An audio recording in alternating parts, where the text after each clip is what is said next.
At the recent extraordinary council meeting on the 30th of April, the Chamber laid bare a stark divide. On one side, independent councillors Rose, Stewart, Williamson and Elliot united around a simple principle: deliver the best possible outcome for Bombala residents, even if that means pausing, reassessing and fixing what has clearly gone wrong. On the other, the usual gang voting bloc, pushing ahead with a design widely criticized as inferior, despite clear warnings around safety, practicality, and long-term value.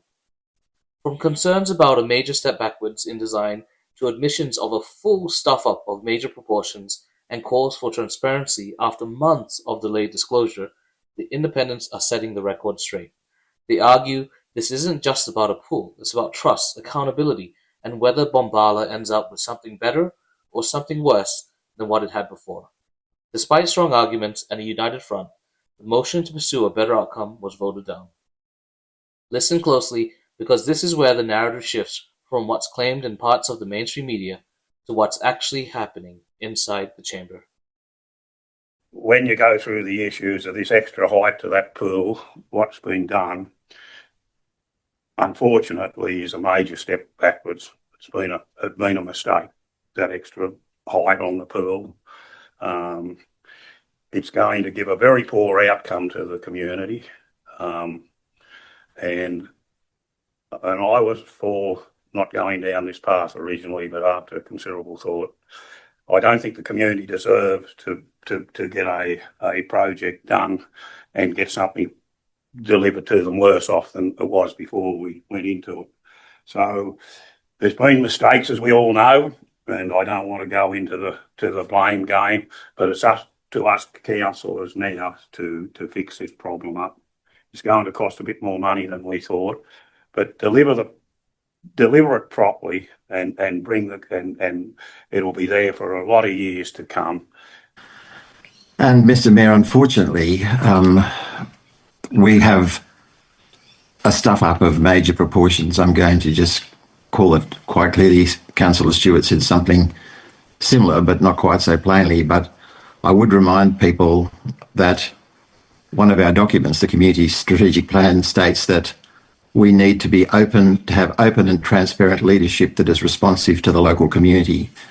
So what we've had is obscure material that we weren't alerted to until very late last year, when in fact there was a problem well in advance of councillors being notified. So, Mr. Mayor, I've lost confidence in the recommendations the staff are providing, because you yourself did a video back, I think, in July, telling us that the pool would be open in Cooma before Christmas.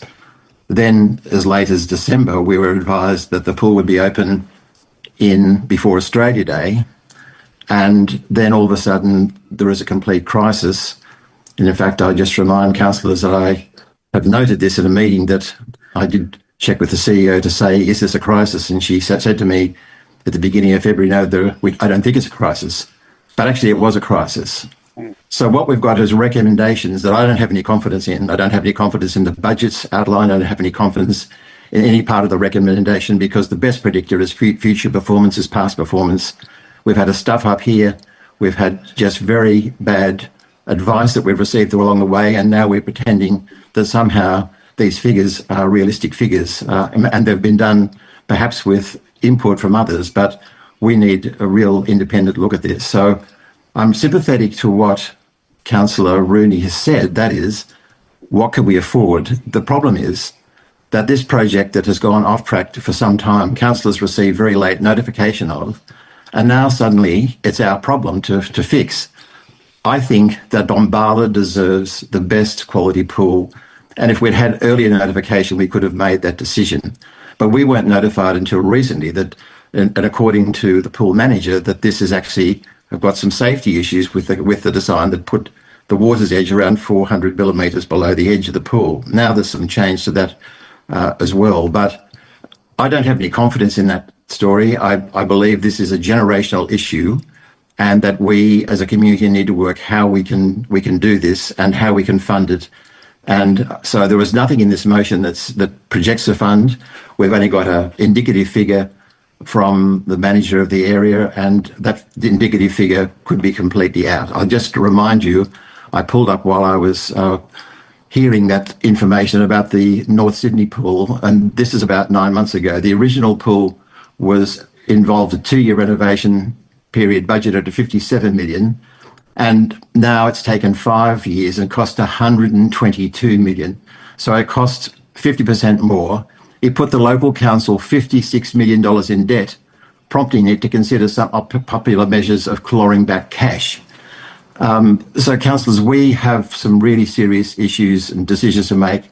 I'm sympathetic and completely supportive of Councillor Stewart, but we don't have the figures. We've only got guesswork, and I think we can actually pass this motion and it will come back to us. One thing is certain, I don't think this pool under any circumstances will be delivered before the end of the year in any case, given the past history and the problems that have occurred. So there's no threat to the community because whatever happens, they're not going to have a pool later this year. That's just my opinion of the basis of the best predictor of future performance and future behaviour is past behaviour. So this is a complete disgrace and a scandal, really, and we need to call it for what it is in the result of transparent communication with the community. I'm appalled at the situation, and this is a resolution we need to pass. It's the first step. Then we can come back once we've got the detailed figures and see what the situation is. Thanks, Mr. Mayor. Thank you. Well done. Yes.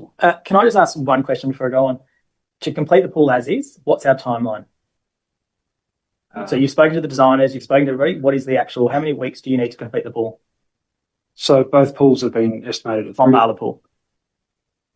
Let's just talk Bombala. That's what we're 14 on. weeks construction. 14 weeks construction. So you're saying if... That's including lead time for the repurchase of the filters. And have you spoken to contractors and et cetera to make sure that they can get that work done in the 14 weeks? We've spoken with the prospective site managers and the contractors, and we're still getting quotes, and we are ongoing. We're still having ongoing discussions with the contractors, but nothing has seemed undoable at this point in time. Councillor Elliot. And strongly. I think this is a long-term plan.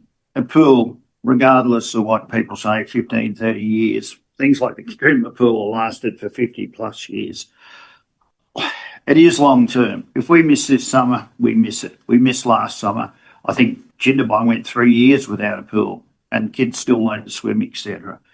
It is long-term. If we don't do it now, we're risking that it won't be done in the foreseeable future. Pools are important to our community, no less so than Bombala. And it's ridiculous to think that we're going to spend money and end up with a worse product than when we started. We've got to find the money as a councillor, whether it's funding or we have to go through our own budget and cut services somewhere. That's our responsibility. And the costs are rubbery, but I think regardless, let's be brave and let's give the Bombala community whatever. Thanks. Thank you. I've got to be very critical of the project management team on this project, and when the red flags first started to come, but even till now, that communication is so important to, especially for us elected people. We've got to try to work to give the result, and to see that down there and to deliver a project down there now that's going to be worse off after spending over $2 million on it, going to be worse off for that facility than it was before, is nothing but very, very disappointing. And to be honest, it would be one of the worst experiences I've ever had being in public life for 30 odd years. We all make mistakes. I'm not saying we've never made mistakes, but be upfront about them. Try to get on top of them, work with the community. Don't put the head in the sand. And that's what's unfortunately, I believe, has happened in this case. The frustrating part about all this is that we went in to deliver a better outcome to our community, and we've come out worse off. And we still want to put our head in the sand and say, oh, no, it's compliant. Well, for God's sake, it's not compliant. Well, it is compliant, but it's not practical. It's dangerous. As we are elected by the community to help them out. Now, if we go down the path of opening up, which I won't, as long as we can guarantee that there's money there the following year to fix the problem up, and it comes through council with a design and funding. And if it's got to come out of council funds and not grant, not leave it till we wait for grant funding, because that won't happen. The grant funding is going to be a long way off in the future for those sort of projects. We've made the mistake. That community doesn't deserve to get what they've been served up with. We've got to fix it. We've got to show principle as a group of people and say, well, if we want to, we'll do it, open it with this stuff, but next season we'll be cutting it off and realigning it to make it satisfactory for the future use of that community. So whichever way you go, do it properly and do it for the community. Thanks, Councillor Stewart. With that, I'll put the motion. All those in favour of the motion that's on the board, recommendation. We want, All right, Councillor Elliot, Councillor Williamson, Councillor Stewart, yeah. Councillor Rose. All those against. Councillor Davis, Councillor Rooney, Councillor Hopkins, Councillor Higgins, Councillor Hannah. Didn't you argue for the motion? Yeah. Thank you. It's been lost. I can vote whichever way I like. Thank you, councillors. Councillors.